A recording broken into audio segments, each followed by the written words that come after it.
Happy Memorial Day, everybody. It is May 28th, 2018. It's 6:21 p.m. in the afternoon, and I'm making this. This cartoon is kind of fun. I decided that my TV needed to be more of the rectangular, you know. It needed to be more horizontal. See, that's how to start to think. Which one's horizontal? Yeah. Again, horizontal, vertical. I finished drawing my last cartoon Saturday morning, and while drawing that cartoon, I knew I wanted to draw the subject. And I did not have the idea yet, but I knew I wanted to do it, and I didn't have the idea all day Saturday, and I didn't have it at all Sunday until maybe a few minutes before I start working on a cartoon, about 2 a.m. Was it 2 a.m.? I don't know. It's on my little counter there. And, yeah. And I wasn't even too sure about the idea at that point. I knew I wanted to combine it with the NFL kneeling thing. Because here, you know, we got people saying that that their kneeling is all about, you know, is unpatriotic, is disrespecting the troops, and blah, blah, blah, blah, blah, blah. But they don't really listen to what it's about. I mean, Donald Trump has tweeted about it and everything. And then, last January, and it came out, really all the information about it came out last week, but Sterling Brown, player for the Milwaukee Bucks, that's an NBA team, if you don't follow sports, it's basketball, where they dribble. He was stopped by the, well, not stopped by the police, he was confronted by the police for parking in an empty parking lot, and he was straddling like 2 handicap spaces. And someone commented on my blog, like, do cops do that? They patrol through parking lots looking for cars and stuff? And actually, yeah, they do. They go through parking lots at night all the time. But anyway, instead of just like giving him a ticket or telling him to move his car, which of course he's probably about to do since he had just walked out of the Walgreens, the cop called for backup, and about 3 cars showed up, and probably more than that, and they ended up tasing the guy, handcuffing him, and arresting him. They decided not to charge him later because what. But the funny thing is that they said that he was confrontational. Okay, and they dropped that story after the video came out, but it took them 4 months to show the video to admit that they were wrong, which is like, okay, are the cops going to lie every time unless there's a video that proves them wrong? I mean, how can we trust the police if it turns out? I mean, this is not the first instance that they lied about something to correct themselves later when footage came out of it.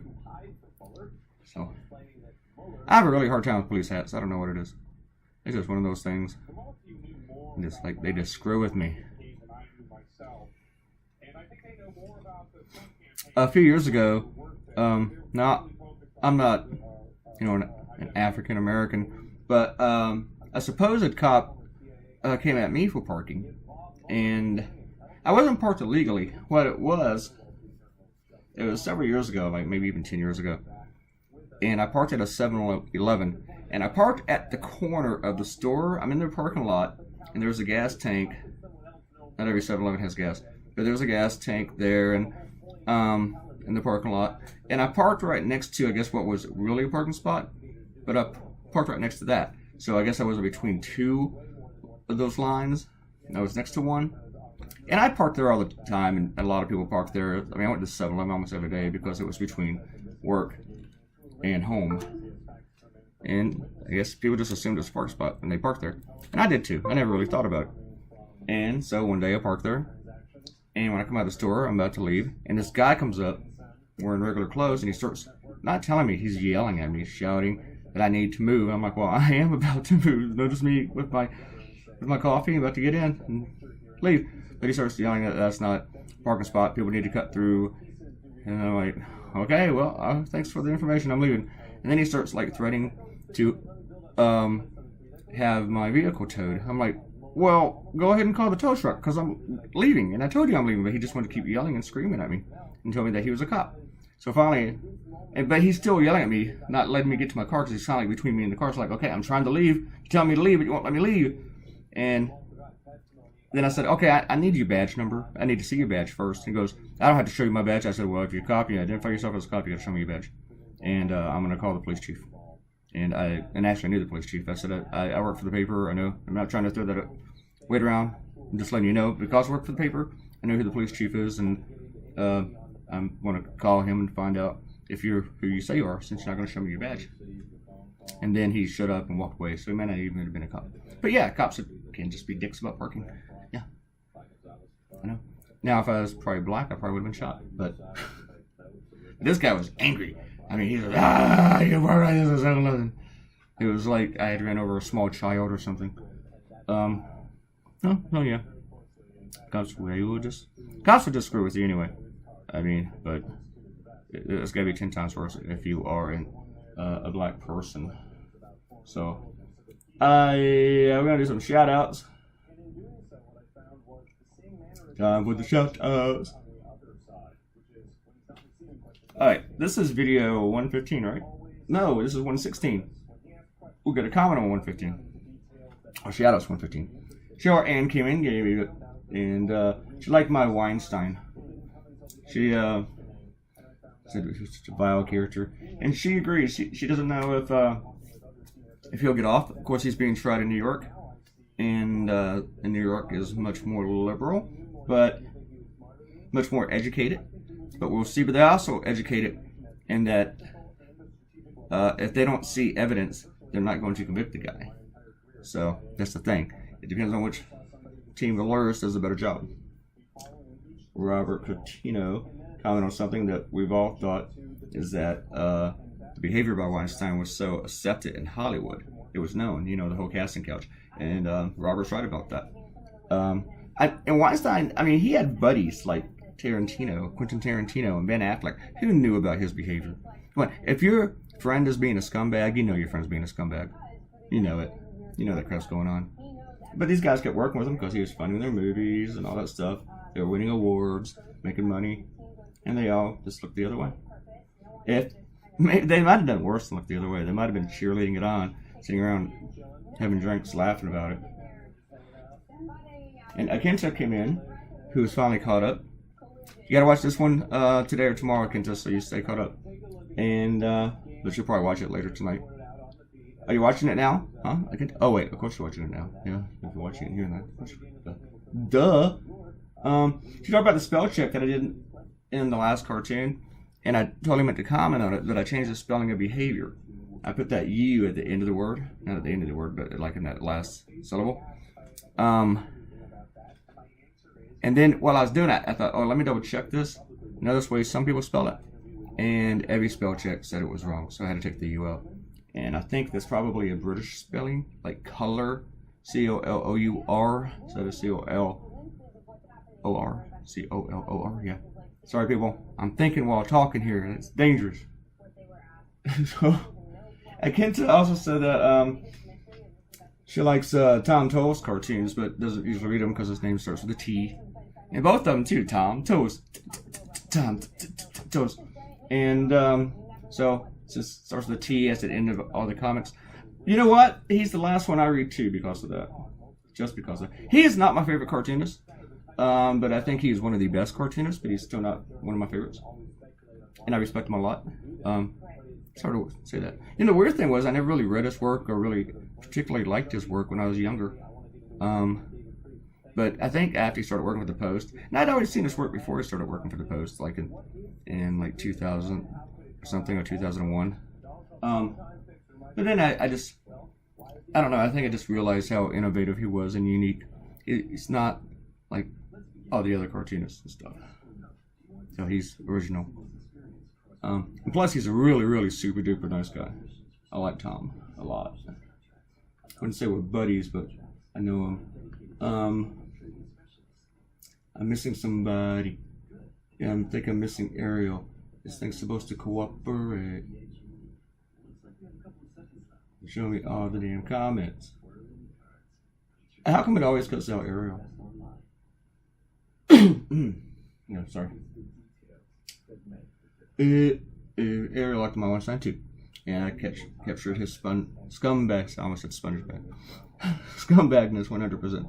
Sorry, folks, I just woke up. Just like 30 minutes ago, maybe. And I haven't had that much caffeine. Very little. But I did like drawing these cops. I did not know exactly how I was going to do this. Like what scene. And I kind of gotten tired of showing cops beating a guy on the ground or tasing him on the ground, so I just had to work it out. But then I thought about including all the tasers, all of them having a taser, and I thought that'd be a lot of fun, especially make them all stand out. I also knew that I wanted to do a cartoon without Donald Trump because every single cartoon I did last week had Donald Trump in it. And I know a lot of people don't mind that. I think some editors do, but you know what? I was kind of getting tired of drawing the guy or drawing about him. And my next idea, my next subject, I can do it with him or without him, and I'm trying to decide exactly how to do it. But I have my basic idea. The cool thing is, just about every cartoonist in the country is probably off today, so I probably got kind of a 2-day head start. Not that many cartoonists had a new cartoon out today, which I probably drew last Friday, but there's like maybe 3 of them. And they were all Memorial Day cartoons. That is the luxury of not working for a newspaper, is that nobody can make me do them holiday cartoons, even though a lot of my clients would love them. So I don't really do them. I'd probably have more clients if I did stuff like that. But I want to enjoy what I do. So I don't really draw them anymore. To me, it was like I had to do this yearly thing of doing the same cartoon when nothing really changed about it. Occasionally there was a news issue, I'd try to incorporate that. But I also had an editor that just loved Memorial Day and holidays and anything that sucked up to people. He just loved that kind of stuff. And and then, you know, we had to do something for the troops twice a year. And I know this is just, it's going to be so unpopular with people. But it wasn't about doing the troops, it was about doing this annual holiday cartoon. I just cannot stand those. So I don't do a Merry Christmas cartoon, I don't do a Happy Thanksgiving cartoon. I don't do that. I'll incorporate a holiday with the cartoon, but yeah, I just don't like those holiday cartoons. I don't like them. They're boring. And they're all boring. Every single one. Sorry if you can hear the news.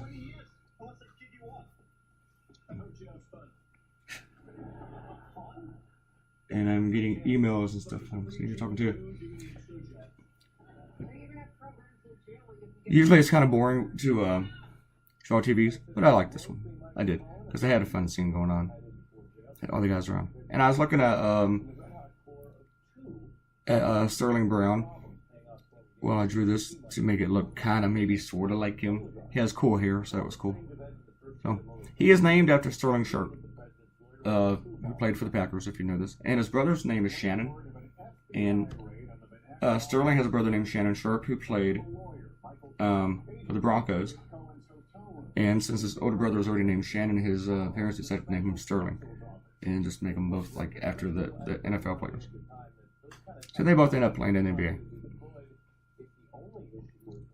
Cops. John Cops. We're almost out of time. Is there anything I forgot to talk about today?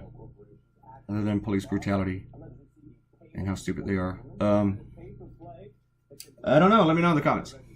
But we are almost done. I gotta draw this guy's shades, his hat, and his tongue.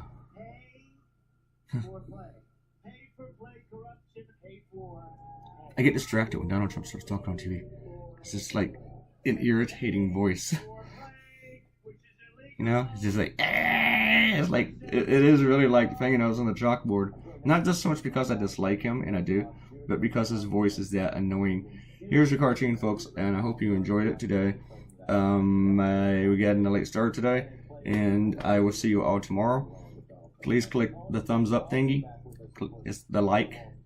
If you don't like it, go ahead and give me a thumbs down. But I do like the thumbs up a little bit better. But just be involved. Participate.